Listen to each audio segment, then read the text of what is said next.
In the FX markets, Canadian dollar was an interesting mover today, down about 33 basis points, down about 50 basis points at a two-session losing streak that we've seen from a rotational high. So that represents now a failure of a 75% retracement from the recent down move that basically started in about August and played all the way out through to November. We rallied back up 75% of that and failed it with this two-day losing streak, and 2/3 of the 50 basis point losing streak happened today, so it was a pretty interesting move. Commodity fall might be part of the reason. Canadian dollar is a commodity-based currency, and most of the hard commodities, iron ore,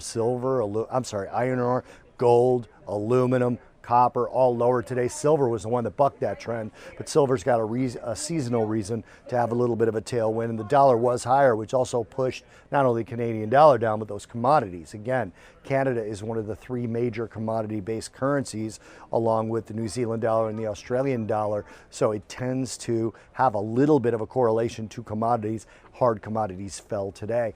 And then lastly, Canadian GDP is due next week. Now, there isn't a ton of data next week, and it is a holiday shortened week, but it is GDP. So you could potentially see some flattening or softening of positions if Canadian GDP comes in weak. Canada's been a decently strong economy in the Western Hemisphere, so you could see some strength there. It's expected to be up over 2%, but we'll see when that comes out on Monday.